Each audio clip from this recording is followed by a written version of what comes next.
The Norman and Florence Brody Family Foundation is dedicated to exploring topics of national and international importance and is proud to support Policy Watch with Doug Besheroff at the University of Maryland.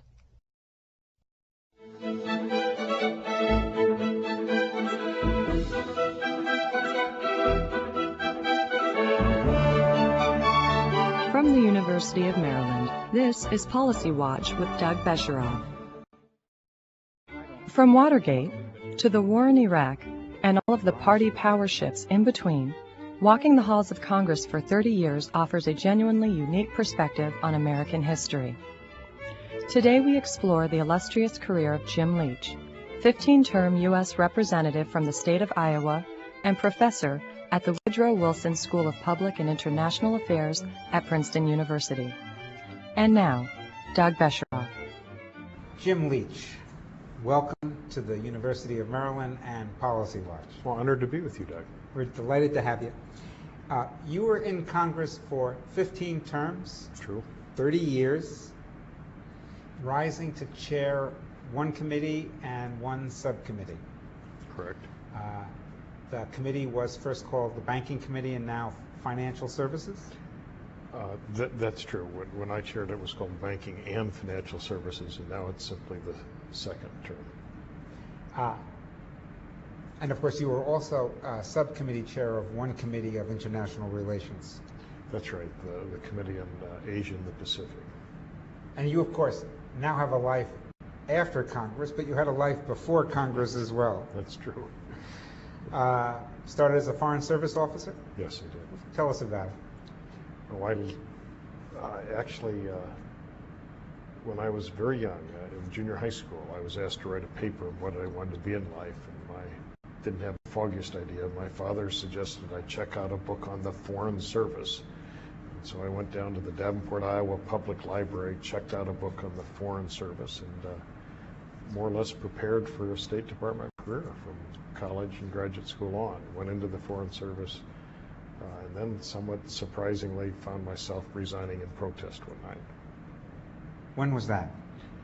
Well, the year was 1973, and the incident was what we called at the time the Saturday Night Massacre, and that was the time that the President of the United States, Richard Nixon, decided to fire his Attorney General in order to fire the special prosecutor that had been named. And so it was Elliot Richardson and Archibald Cox, and I viewed that as the president trying to put himself above the law, and since Foreign Service officers are technically presidential appointees, I resigned.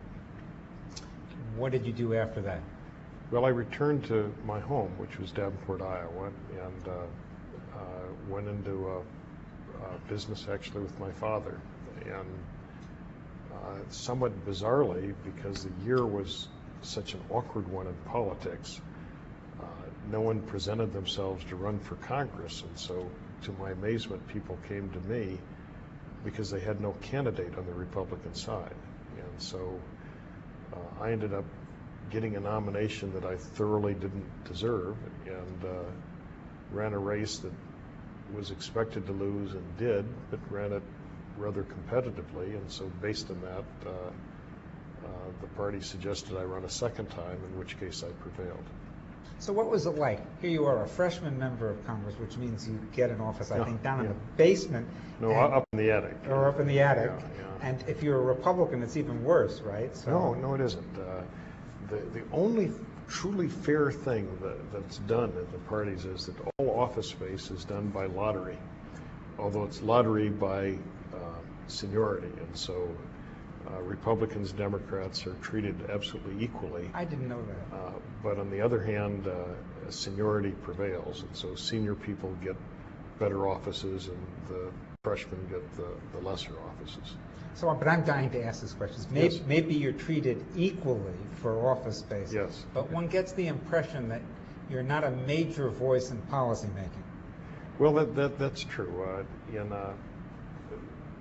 American politics, in a legislative chamber, the majority party is always dominant because it controls the structure, it controls the committees of jurisdiction, and chairmen have disproportionate authority, and then leadership holds authority on what issues can be brought up. I mean, so it sets the agenda. And so you have a partisan edge to the majority party that is rather tremendous at almost any point in time. And so when I entered the Congress, the Democratic Party was absolutely dominant. I felt it was a bit arrogant. I never dreamed that when the Republicans took over that there seems to be something inherent in the majority party learning about arrogance rather rapidly. Very rapidly. And so this is one of those things that just happens. And so one of the things that I think people have to really think through when they take over a party of a Congress is to rein in some of the instincts of power and to try to recognize that a legislative body works best if you pay attention to all perspectives, and it works best if the biggest perspective you pay attention to are constituents who might have some doubts about some things you might want to do. And so you have to have a degree of humility if you're going to run a Congress for a long period of time. Well, let me try to ask you some insider questions, Sure. and feel free not to answer them. But No. we're talking here about 1994, right? And a large Republican win. Yes, there was one. And many Republican freshmen, never been in Congress before. And there you are, having been in Congress, I'm doing math quickly, about 15 years. Mm-hmm. What was it like? What were they like? What did they want? What happened? Well, I think there was a sense in 1994 of a desire for change, and that's quite understandable when you had a period of what might be described as rampant liberalism, although in retrospect maybe a little more restrained than people knew. And so a conservative movement came in and wanted to restrain the growth of government. It was more successful in some ways than people know, because the effort was to try to keep federal spending from growing at much beyond the inflation rate. And based on that, and based upon an economy that was really taking off, largely because of all of the, in the 1990s, sudden new infusion of productivity gains based upon technology, both kind of the first tremendous melding of hardware and software into an economy that had never seen such a thing. And so all of a sudden, these huge deficits shrunk, and quite surprisingly, we even had a modest surplus for several years. People were worried about how we were going to spend the surplus and whether the surplus was bad for the economy, if I remember. Yeah. In one sense, the new Republican Congress was immensely successful. In another sense, it got a little bit arrogant, and then we had a period where some of the spending impulses, earmarks, et cetera, got out of hand. And one reason that the public has come back to the Democratic side partly relates to foreign policy, problems of the war, partly relates to the fact that spending wasn't constrained the way the Republican era was supposed to do. What's your sense? You hear Democrats saying they want to restrain spending, and they're, as we speak, they're still doing a pretty good job of it. But one gets the impression that after 2008, especially if there's a Democratic president, they may decide, I know this is prognosticating, but they may decide that there are these pent-up needs, investments that have to be made in children and the elderly and so forth. Well, I think you've described it correctly, that the Democratic Congress has chosen to be more restrained than the public might have suspected, particularly based on promises of new programs. But that is in large measure because they know the president will veto, and they don't want to present the president with a popular veto, because the public doesn't want to see an upsurge in spending. And so they are dealing with a Republican executive, and they understand that. And so the question then becomes, what happens if you have a Democratic president and a Democratic Congress? Will you see an upsurge with many good ideas, but they're ideas that may or may not be affordable. And that raises a question in my mind about ticket splitting. Yeah. I think people sort of, especially looking back, sort of enjoyed the presidency being controlled by one party and the Congress by the other. And 2006 almost looked as if it was the people saying, we want some constraint here. I'm wondering if you think that will have some impact in 2008. Well, that's going to be a major question. And in terms of the Democrats in power, there's always been an assumption you want an executive that's a little more restrained. Then when you have a foreign policy that goes askew, there was kind of a sense that you want a moderating balance to that. I think that the country will accept one-party governance if that governance makes sense for the issues of the day. But the minute there's a misstep, there is a real desire for a balance. And I think that's something both parties are going to have to watch. But it's certainly one of the reasons why the Republicans are not out of the running for the presidency in this next election. So what's the scenario where a Republican is really competitive in 08? Because I think many people think that's not going to happen. I think a Republican becomes competitive on two possible grounds. One is if the Democratic candidate is perceived to be more liberal than the country at large. And the second grounds is if the Republican candidate is perceived to be credible both in terms of strength and in terms of restraint in foreign policy. And that is a very difficult line to walk. People wanted an executive that has respect, but there's no appetite in this country today for an executive that wants to expand a war. And so, for example, a candidate like Colin Powell might look pretty good to the country. And if Colin is not in the race, which he currently is not, who is the candidate that most looks like Dwight David Eisenhower or Colin Powell? And that kind of Republican candidate could look quite attractive to the country. We should remind our viewers that when Eisenhower ran in '52, after having been Supreme Allied Commander and NATO Commander and so forth, and the war was still going on in Korea, I believe what he said was, I will go to Korea. He didn't say what he was going to do. He just said, I will go to Korea. And that was a signal of where No, he I stood. think he went further than that. The assumption was that Dwight David Eisenhower, the commander-in-chief in Europe in the greatest war in human history, was committed to ending the Korean War. And that was an extraordinary circumstance. And there's something about a military leader that can stand for restraint, and something about sometimes other kinds of leaders that feel they have to prove they have to act. And that is in both political parties. Now, you were against Iraq. This is basically what we're talking about. Yes. From the beginning. And I think you were one of only 2 Republicans who voted in the House who voted against invading Iraq. I suppose my first question is, what did you know or did you think that your colleagues didn't on both sides of the aisle? Well, I'm not sure that any American knew a lot more than another American. But I do think that individual judgments were of a highly different nature. I looked at this as a war of choice. And in America, wars of choice don't often go well. In addition, there is a tremendous distinction between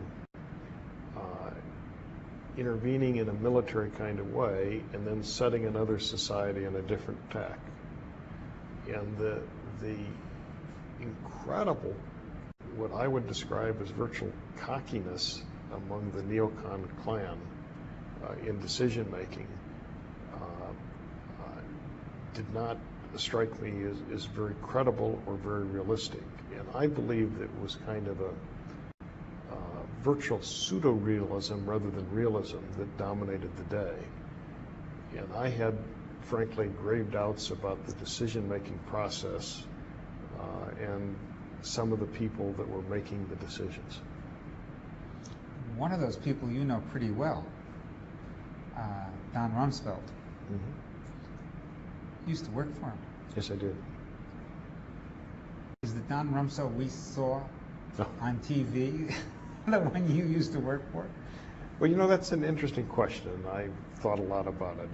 The one constant in Don's life is an enormous work ethic, enormous public service ethic, and tremendous integrity.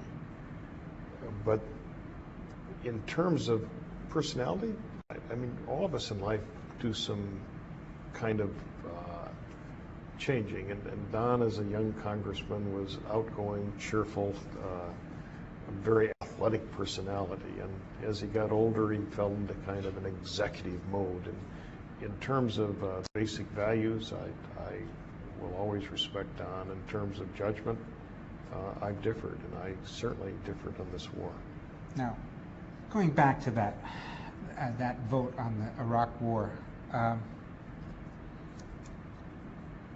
in hindsight, the criticism is that the Congress should have asked for more. Well, I think that the issue of asking is less important than the issue of what was provided. And Congress was provided much of what the executive branch was provided, and that was very lacking in credibility and substance.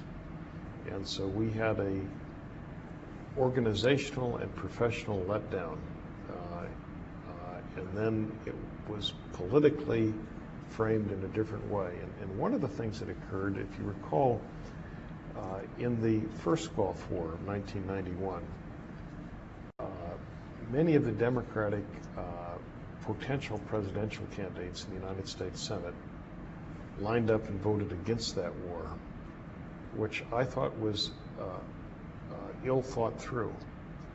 And many then didn't run for president in '92 because they clearly seemed to have been proven to have made a mistake. And so this time, many of your Democrats with great ambition went along. And now they're embarrassed, and they should be. And I personally think with 1991, everyone in our country should have given George Bush I a greater benefit of doubt. And in 2002 and 2003, we gave too much benefit of doubt to an administration that in several levels had become restructured in ahistorical ways. That is, a new intelligence apparatus was established by neocons in the Department of Defense. An attitude was projection, which I don't think was a traditional American attitude. And I think these should have been challenged. I don't believe that the Congress lacked information if it sought it. I do believe the information that was provided by the executive branch was imperfect. But there were lots of other bases for information that any American citizen had access to. Well, and also, I think it was so easy in Afghanistan that I think that made us a little over ready to try again. Perhaps, but even there, the easiness of Afghanistan has not been sustaining. Clearly. And we had a lot of good luck initially with a credible leadership that emerged, and we have not applied enough attention to Afghanistan, and that may become an unsuccessful model as well.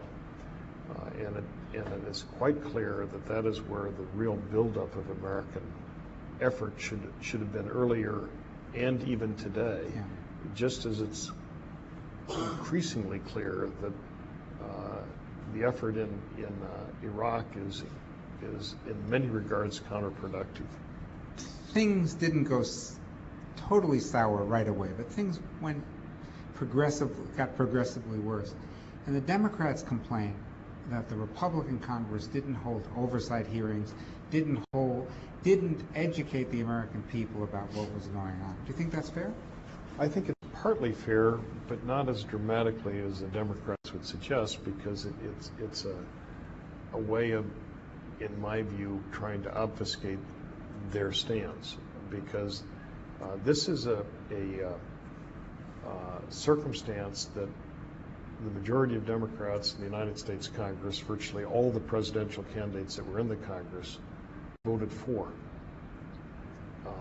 And I personally agree that the Republican oversight was inadequate, and I really believe that very much. But I will tell you, the knowledge that was coming from untraditional ways, I mean, people that have visited, historians, political scientists, sociologists, that every American citizen, and that means a member of Congress, had access to, was very large. And still people went along. And so I view this as a bipartisan congressional debacle, led by an executive branch in some areas that lost sight of traditional ways of making decisions. Jim Leach, thank you for coming to the University of Maryland and Policy Watch. It's been a real pleasure. Thank you. And we'll turn to the audience for questions, but before we do, let me just say that we welcome your emails and letters. You can write to PolicyWatch@UMD. That's UMD for University of Maryland.edu. Thank you very much, and we'll take questions now.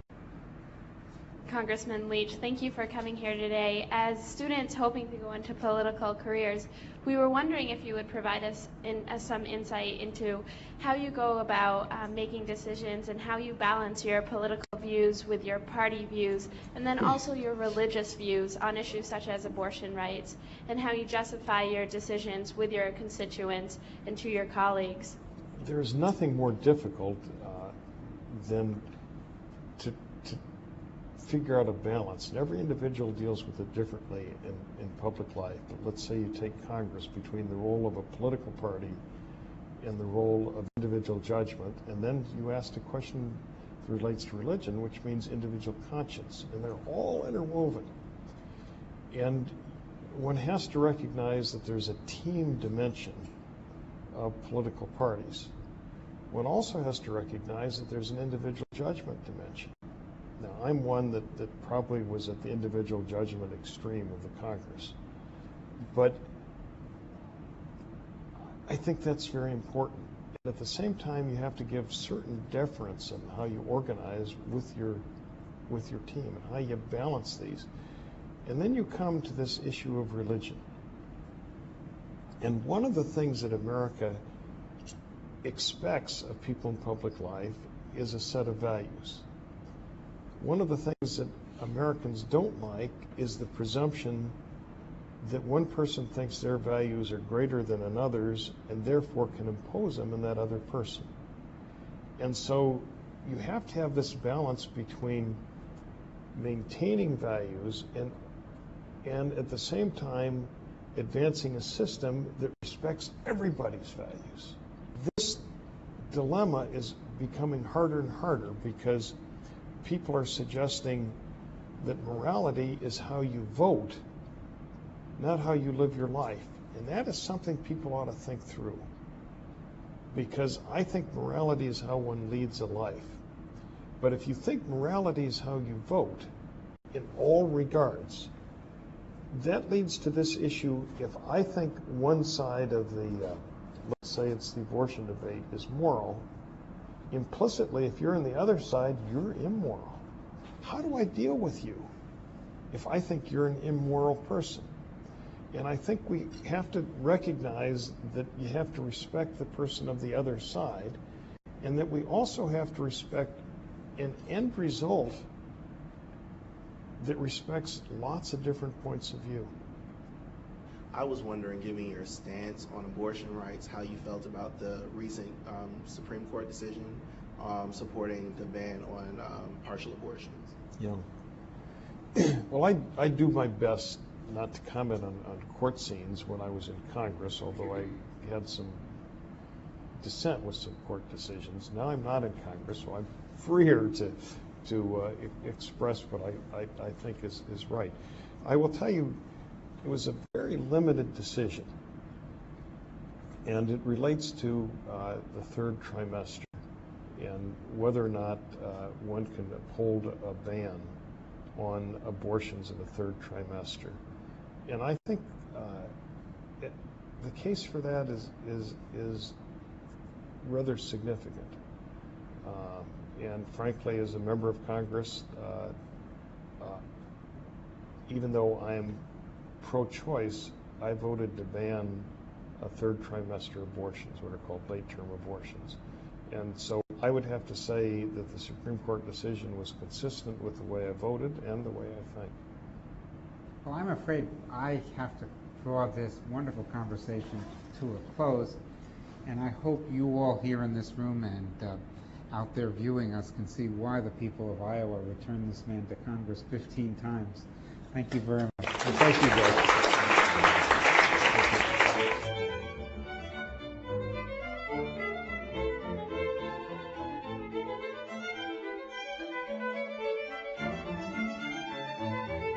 This program was produced by the University of Maryland, which is solely responsible for its content.